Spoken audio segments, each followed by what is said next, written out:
Welcome back inside the Now Morning Show. Yes, that's right. We're still talking budget, and we're going to be doing so in detail this morning as we head across to Tobago to check in with the Chief Secretary at the THA inside your spotlight on Now.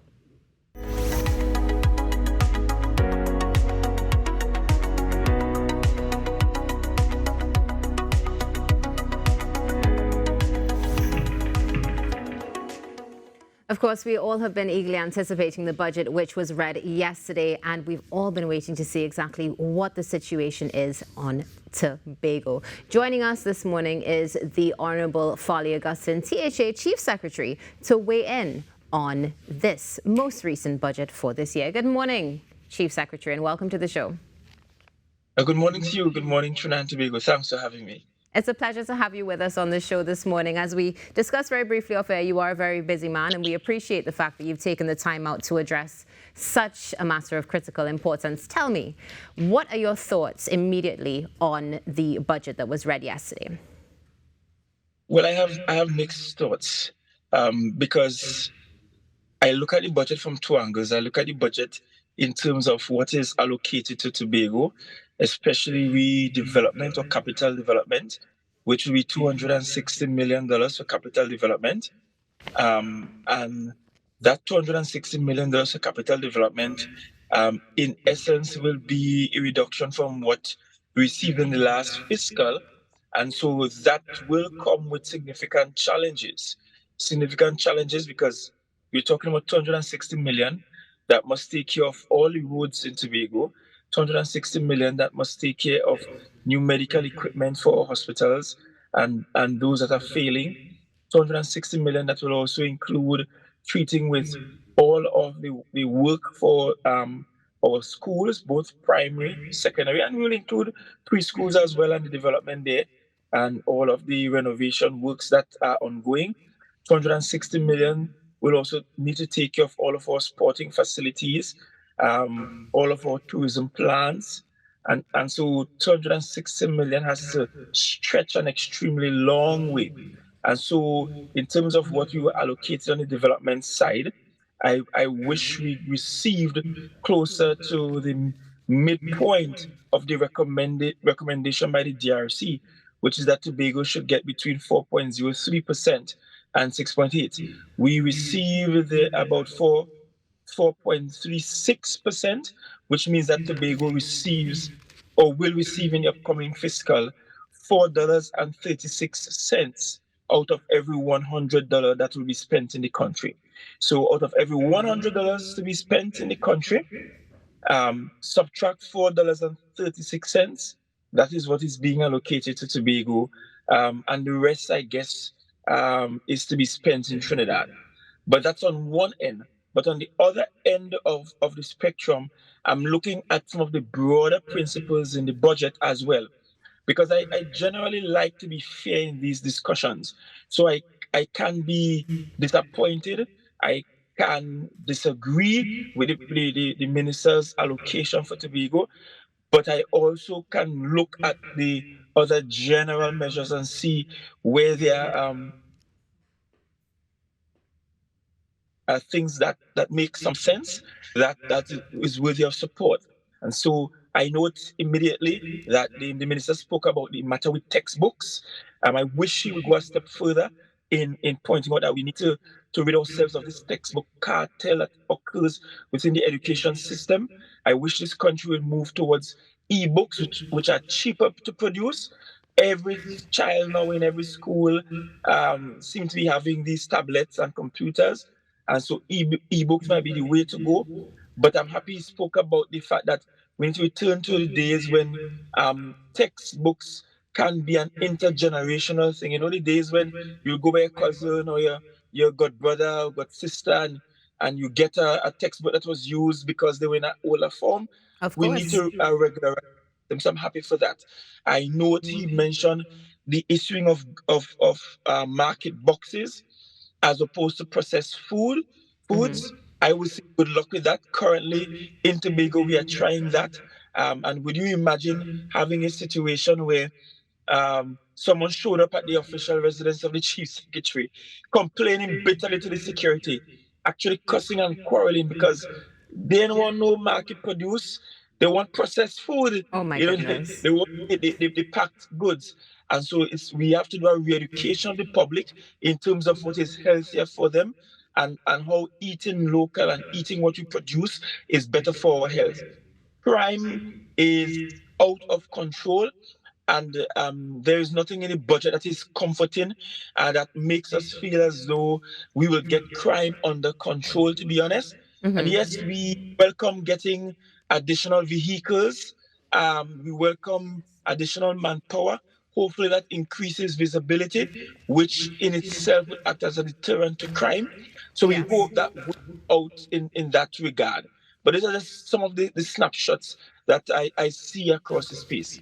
Well, thank you so much for sharing that, Chief Secretary. Of course, these snapshots, I know many throughout the nation are also in agreement when it comes to what you have cited this morning. But let's dial it back to Tobago for a quick moment, because one of the things you did mention is the, well, to use your expression, the stretching of funds when it comes to development in particular. One of the things that we have seen in the budget that was read yesterday is an additional allocation of, I think it was 678.5 million for major projects in Tobago. What are your thoughts on that in particular? Well, every single year in the budget, we are given in and around $4.03 to $4.30 on average out of the $100. And then they will say, and this is not just this government, but it's happened in when other parties are in power in Port of Spain. And then they will say, well, we are going to spend X amount more in development work in Tobago from ministries that are responsible for 6 scheduled items. For those that don't know, the THA Act 40 of 1996 has 3 schedules. Three major schedules that we must pay attention to, among others. Schedule 5 really is the list of items which the THA has exclusive administrative responsibilities for. Those are things like education, health, tourism, community development, sport, and there are some 33 plus areas that the THA must do development work for, because we have exclusive administrative controls for those. Right. Schedule are items retained by the central government. Those are things like international affairs, national security, border security, among others. And then the 7th schedule lists out services from agencies, national agencies, that must be provided in Tobago. And that includes areas like Kariri, for example. So though that 600 plus million that is proposed to be spent in Tobago by various ministries are meant to be spent through ministries responsible for 6 scheduled items. Okay. The problem we have is that there is little to no accountability. And at the end of a fiscal year, we really cannot say how much of that which is allocated to be spent in Tobago by 6 scheduled items were actually spent. And let me give you an example. National security is a 6th scheduled item. The THA has no responsibility for national security on the island of Tobago whatsoever. Tobago does not even have anything akin to what you call borough police, or your local municipal police. We don't have a localized police force of any kind, or security service of any kind. So all of our security services they really belong to the Ministry of National Security. We have had instances where auditors, up until recently, keep flagging the THA, because the THA from time to time has to more or less break the law and spend money on the 6th scheduled item called national security, because the Ministry of National Security just isn't doing it. Beyond paying their workers, such as paying the police officers, coast guardsmen, and the army men, and so on, beyond doing that, they neglect their responsibilities in Tobago greatly. Chief So in Secretary. the last fiscal, and let me say this quickly, in the last fiscal, I have had to use resources to fix up the prisons, because at one time they had to put out all the prisoners because the prison was falling apart. I used THA resources to do that. That's a 6th scheduled item. I have had to buy mattresses for the police station. I have had to pay for accommodation for police. I am renting cars for police. That's 6 scheduled items that I am spending on. I have had to help out with stationaries and repair works at the Army Camp in Signal Hill, 6 scheduled items. So, in other words, you tell us in the budget, yes, we're giving you this small amount, but this large amount will be spent in Tobago by ministries with responsibility for 6 scheduled items. But Yeah. during the fiscal year, it still does not get done, and I am still left to take from the meager portion I'm given to spend on 6 scheduled items for which I do not have a responsibility. And I'm just saying, if we are going to say in the budget that there's 600 plus million to be spent in Tobago by these ministries on 6th and 7th scheduled items, then at the end of the fiscal, we need to get a report on how much of those were actually spent in the Tobago space. Chief Secretary, so share with us this morning, what would you have preferred you would have heard coming out of this budget? Because from what you're saying now, we can definitely get that, well, we're aware that there are some things that are missing that need to be addressed moving forward. Well, one, I want us to begin to hold ministries accountable, ministries that are responsible for 6 scheduled items on the island and also 7 scheduled items on the island. Number two, I want us to look beyond giving Tobago at the bottom percentile of the range, and perhaps we can inch towards the median point. So maybe I can't get my wish of the upper percentile of 6.8% or 6.9% rather, but somewhere in the middle, meet me in the middle kind of thing. Number three, um, I want this country to have a serious conversation about what decentralization of power means. Recently, we asked people to vote in an election and vote for a reformed local government. Reformed local government will not work if it is we are not expending more on local government. And yes, I am batting for the THA this morning and the people of Tobago, but my point can easily be extended to the borough corporations. Invite your mayors and invite your councillors to speak. And I saw some councillors complaining recently about getting an allocation and at the end of the fiscal not receiving all of the allocation, and the fiscal is closed, and so that money is sort of lost. If we are serious about decentralizing power and moving power out of Port of Spain and moving it to the local government bodies and moving it to the THA, where we can have far greater efficiency in spend and where people can realize far more possibilities from the spend, then we ought to ensure that we are resourcing local government much more efficiently. And I'll give you a quick example. Most people don't recognize that Tobago's population growth actually begun with the start of the modern Tobago House of Assembly. We did not see significant growth in our population numbers until 1980, which is around the time the Tobago House of Assembly was starting up.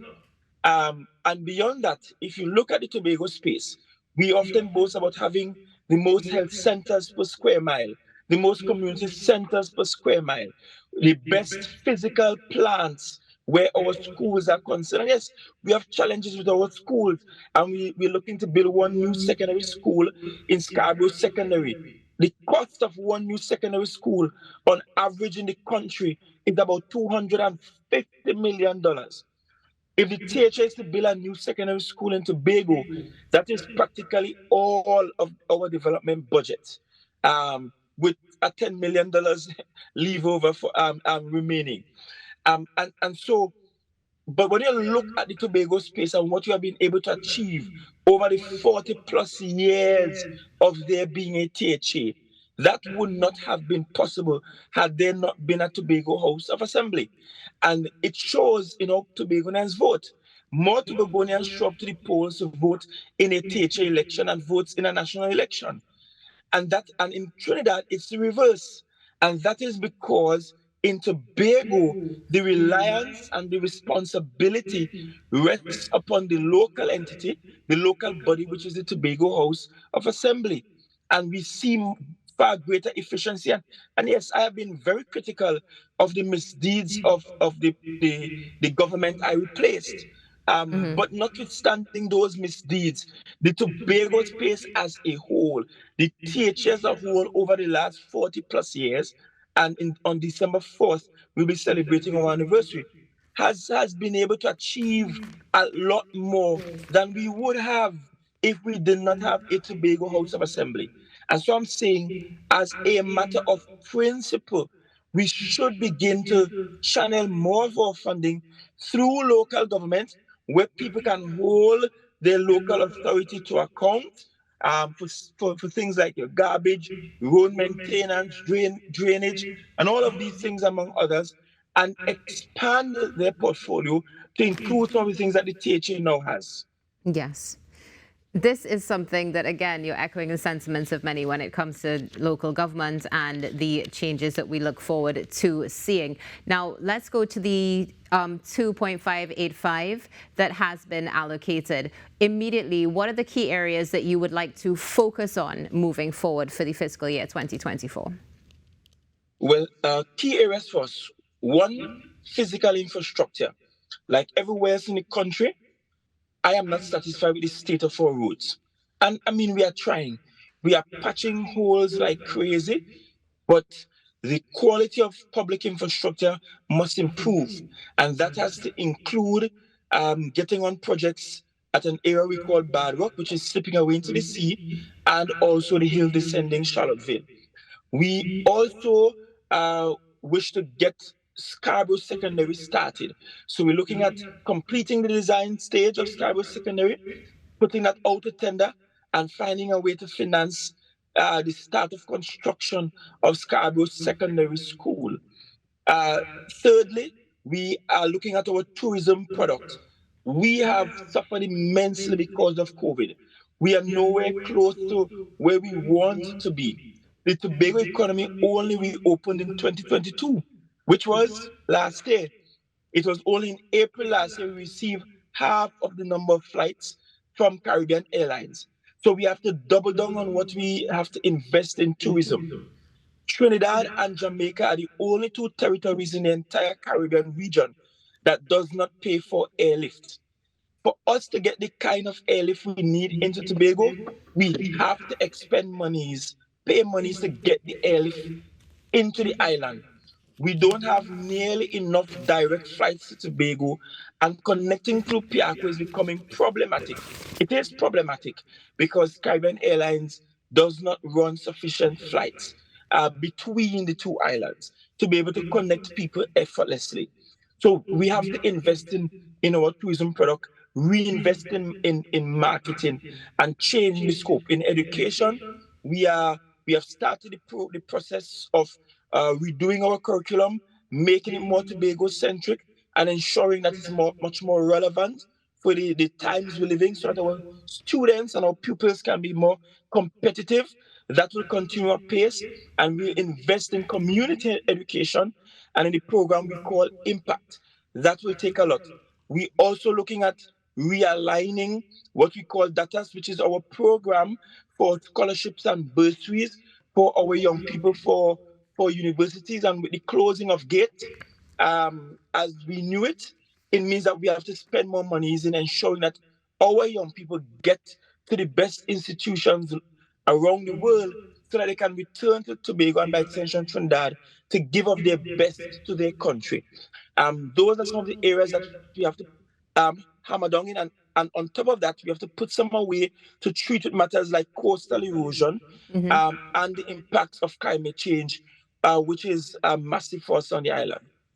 Definitely some critical things that do need to be approached, and we know moving forward that it is going to be treated with. We can feel your passion. Honourable Chief Secretary, thank you so much for joining us this morning. We look forward to continuing this discussion with you and with hopefully some of your team as well, as we just continue to cover what's going on in the budget and in Tobago. Have a wonderful day. Thank you very much. Have a good day, Trinidad and Tobago. As you can see, my day has started a long time ago. So you have a productive day today. Have a good one. The Honourable Chief Secretary of the THA, Farley Augustine, joining us this morning just to share a touch of thoughts on the Tobago budget allocation. Rokas, how are you feeling? Oh,